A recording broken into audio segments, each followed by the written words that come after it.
What's going on, everybody? C4 here, and today we are going to be taking a look at my third edition of the Philadelphia Eagles 7-round mock draft. Now, the last mock draft we did would have been in December. Probably, I want to say mid-December. Could have been a little bit before that, so that was still during, the college football playoffs and the bowl games and stuff like that. So now this is my first official mock in the offseason. Now I'm recording this before the Combine. It should be coming out probably a couple days after the actual Combine or on Combine weekend. Because, obviously we're going to do it a fourth time and things could fluctuate, things could change, players' values could rise after said Combine. But I will say right now that this is my favorite mock draft that I've done for the Philadelphia Eagles this year. And really, when I look at all the fits and basing it off of kind of what the experts, we say that in quotations, I've used a couple websites, kind of project where these players are going to go, I feel ecstatic. Like, this is going to be, I think right now, this draft class, right now, where players' values are pre-Combine, stacks up as well as any of my draft classes I've ever had. So what I'm going to do is go through all the Philadelphia Eagles picks, as well as I have 5 undrafted free agents that I think the Philadelphia Eagles should look at. And I've actually done fairly well. Undrafted free agents are an absolute crapshoot, right? And I've called Trey Burton, I've called Destiny Vallejo. Those are just 2 on top of my head over the last 2 or 3 seasons, maybe a little bit longer than that. So I feel like, every year I get at least one of our undrafted free agents right, and I think I got a good pool here. So without further ado, we're looking at the Philadelphia Eagles. So they obviously, because they won the Super Bowl, are picking at 32, and I will stress before this that while I have their needs, their tier 1 needs as tackle and linebacker, you might as well group in trading back as one of those options there. Now, I really hope they don't trade back because the draft is in Dallas, and I really want to hear, say, Brian Dawkins, because he's going in the Hall of Fame, go up there on the podium and say, with the 32nd pick, your Super Bowl champion Philadelphia, just like that moment would be enough for me not to trade back. I don't know. They call me, that's why I'm not a GM.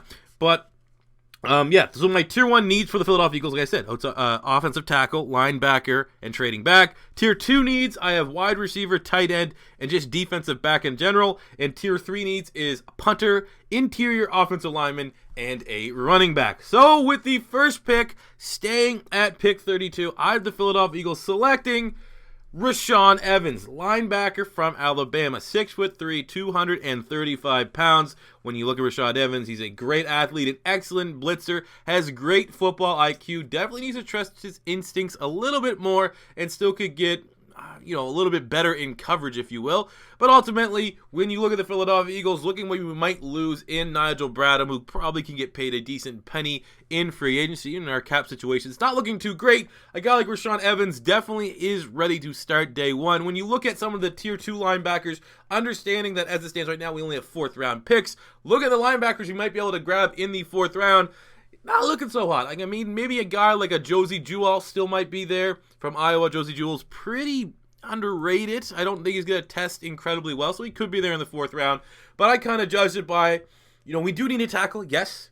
We do need a linebacker, yes. But if I had to look at those 2 positions, what spot could we maybe get a project-type guy, a guy that can be eased in his rookie year and maybe start down the line, versus who do we need the impact starter right away? For me, that's the linebacker spot. And a guy like Rashaan Evans, he might not still be here at the end of the 1st round. I think looking at positions of need, he might slip because other positions might go before him.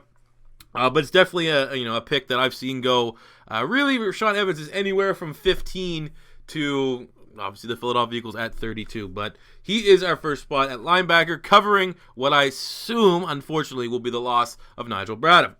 Then we don't have a 2nd or 3rd round pick, so we have to look at the 4th round at pick 131, which is where I have the Philadelphia Eagles selecting Duke Dawson, the corner from Florida. Yes, I know Florida Gator bias, but what we need is a guy that can excel in the nickel corner spot. We're going to probably lose Patrick Robinson, who was Mr. Pro Football Focus, graded out incredibly well, and was, I think, probably top 1 or 2 nickel corners in football this year.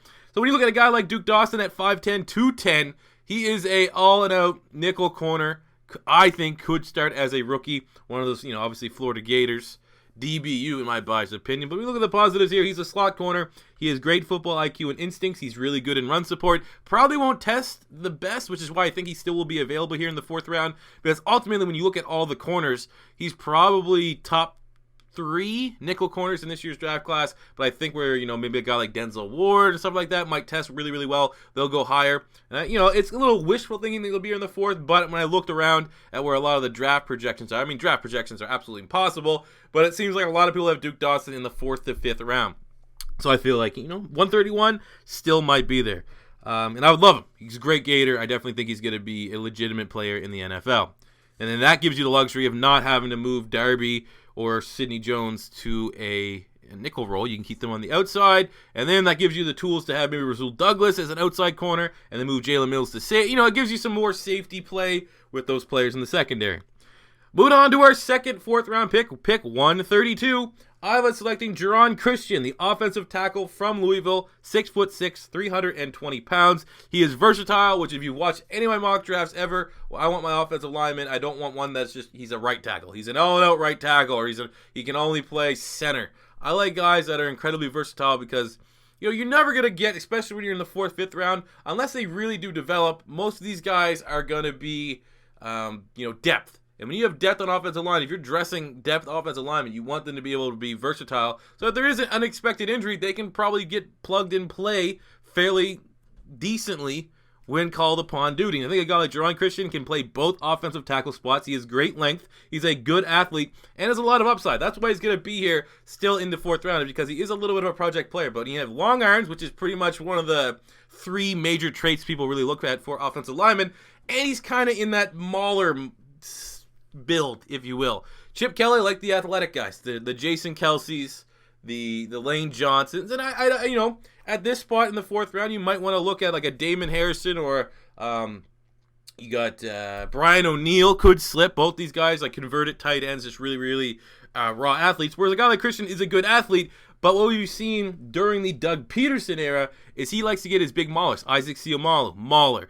Big V, absolute mauler. So a guy like Christian is a little mix of both, but at this point in the 4th round, he's one of the bigger offensive linemen, more physical offensive linemen, and I think he would be a nice project because, I do feel like Jason Peters will return next season, but ultimately you need to start getting that depth. If it's Lane Johnson and Vitae starting or someone else, you just need to get those names there. So I think a guy like Christian is well worth the investment in the 4th round. Going to the 5th round pick, 156. This is one that I was surprised, but I found 4 websites have him with this valuation. I disagree with it, which is why I'm jumping on him if he's still in the 5th round, and that is Simmie Cobbs Jr., the wide receiver from Indiana, 6'4", 220 pounds. Now, me personally, I think if I had to look at a mold of a wide receiver that I would like this to draft, I would like a burner. I'd like a Kiki Kute, a DJ Chark, a guy that's going to be a flat-out runner. But when you look at the Philadelphia Eagles, we do have Shelton Gibson, who is, kind of the speedster deep threat, and Mack Hollins, even though Mack Hollins is a bigger wide receiver, he's very, very quick to kind of fill in that Torrey Smith role. So then if I'm still seeing that we need to add another wide receiver, Simmie Cobbs is one of my favorite wide receivers in college football. And I would have thought before I had kind of looked around this scouting community, he would have been gone in the 3rd round, like a 3rd round pick consensus. But he's probably not going to test well. But when you look at the positive of Simmie Cobbs, he's excellent jump ball, red zone threat. He's solid at run blocking, and he has great hands. I didn't see a lot of drops at Indiana. All you got to do for Simmie Cobbs is watch Simmie Cobbs going up against a guy in Ohio State, Denzel Ward, 1st round corner. He absolutely butchered him. It was a massacre, absolute massacre. And I think a guy like Simmie Cobbs could definitely come in, learn a thing or two from Alshon Jeffrey, and having just 2 guys on the outside that are jump ball specialists that no matter what you do, they're just going to out-rebound whatever corners aside for them. Yes. Simmie Cobbs in the 5th, I'm drooling. I am absolutely drooling if that is still a possibility. That would be an unbelievable pick. Then we have a second 5th round pick, 169, and that is where I have us going back to the offensive line and selecting Will Clapp, offensive lineman from LSU, 6'5", 315 pounds. Again, like Christian, I like versatility. And a guy like Will Clapp played a lot of center, played a lot of offensive guard, blocked for the great Leonard Fournette at LSU. He's consistent, has a high football IQ, not the greatest of athlete, but again, you're looking for guys here that could eventually be a starter, maybe could turn into like a really good starter, but ultimately are versatile depth guys. And I think when I look at a guy like Will Clapp, that was kind of Wisniewski was our guard center switch. And I guess we kind of have Seumalo there, but I mean, we've seen almost ready to give up on the Seumalo hope. But I think a guy like Will Clapp can come in and compete for that death role because he gets play pretty much everywhere on the interior. So sign me up. Will Clapp, yes, in the 5th round. And then finishing up with our 6th round, our final pick at 206, I have the Philadelphia Eagles selecting Cam Serenier, tight end from Wake Forest. He's 6'3", he's 250 pounds. He's pretty much a pass catcher. You're not going to get a whole lot here in terms of run blocking, but he has really, really good hands. Not afraid to go across the middle, do some of the slot kind of role and stuff like that. And he essentially would fill in the Trey Burton role. Trey Burton was pretty much a glorified wide receiver at the tight end spot. You know, you get a little chip blocks here and there, but for the most part, his blocking was fairly underwhelming. And I feel like a guy like Serenier, who's been, you know, production, really good production for Wake Forest, even though they haven't had the best passing attack.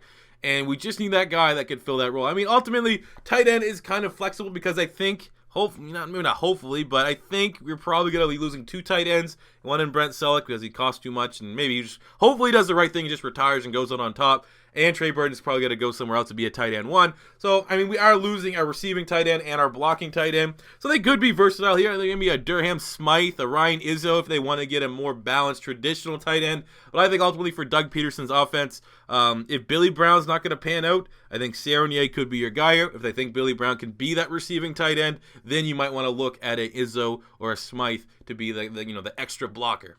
So there you go. That is my mock draft. Rashawn Evans, Duke Dawson, Jerron Christian, Simi Collins, Will Clapp, Cam Serenier. I dare you to do it better. I said I would finish with 5 undrafted free agents. Here we go. First up at punter is Johnny Townsend from Florida. Basically, you bring him in, you clear up the salary cap from Donnie Jones because the Philadelphia Eagles need to get out of the red. And Johnny Townsend is the second best punter in this draft class after the Texas punter, and probably will still be undrafted. So thank you very much. And plus, let's be honest, even though I have Florida Gator bias, Howie likes his Gators. So getting Duke Dawson, getting Johnny Townsend, thank you very much. On the defensive side, we only have one guy here. I have Dietrich Nichols from USF. Slot corner, fits the mold of corners that Jim Schwartz likes to have in his defense. So say if we don't grab a Duke Dawson, don't actually use one of our draft picks on a slot corner, I think a guy like Dietrich Nichols could be an undrafted free agent that could challenge to make the final roster. On the offense, we have 3 guys here. First up, we have Skylar Phillips, the offensive lineman from Idaho State. He has concussion issues, which could have him slip out of the actual draft and be an undrafted free agent, but he's a versatile mauler, which it fits what I like and fits kind of what we've been led to believe Doug likes in his offensive lineman. Wide receiver, I have Byron Pringle from Kansas State. He's a 25-year-old, had some criminal past as a kid, which is why, he graduated so late. But it seems like that's all behind him now. He's a father. He already has like 2 kids already. So it seems like he's turned that leaf. He's an absolute burner. He's a playmaker. Averaged almost 25 yards per catch. Big-time special teams ability. If Philly wants to try to bring in another burner wide receiver to kind of fill that Torrey Smith role, Byron Pringle, undrafted, could be worth the gamble. And last but not least, at running back, I have Martez Carter from Grambling State. He's a scat back returner, could fill in that Darren Sproles, Kenyon Barner role if we can't bring back Darren Sproles and Barner's too expensive. His tape kind of looks like, because he played pretty much the same competition, it's in the ballpark of a Tariq Cohen. They're definitely not the same type of athlete. Tariq Cohen's really kind of freakish. That's what we saw him really take the league over by storm a little bit for the Chicago Bears. But Carter's in that territory that I think he could be able to find his niche as that pure receiving back, as well as the special teams guys. So those are my 5 undrafted free agents and my entire mock draft. Let me know what you think about it in the comment section below if you agree or disagree. Hell, if you're an Eagles fan, I'm only looking for Eagles stuff right now. If you're an Eagles fan, you have your own mock draft, let me know in the comment section below if there's any prospects you think I should look at that you're really falling in love with, especially from the 4th and 6th round. Definitely let me know. Maybe some undrafted free agents that I should look at. I'm always looking for more and more prospects. But that does it for me today, guys. Thank you for watching. As always, if it's your first time stopping by, don't be afraid to hit that subscribe button. Smash the like button. 7-round mock drafts for every team in the NFL is coming very, very soon. So make sure you stay tuned for that. And I'll catch you on the next one. Peace out.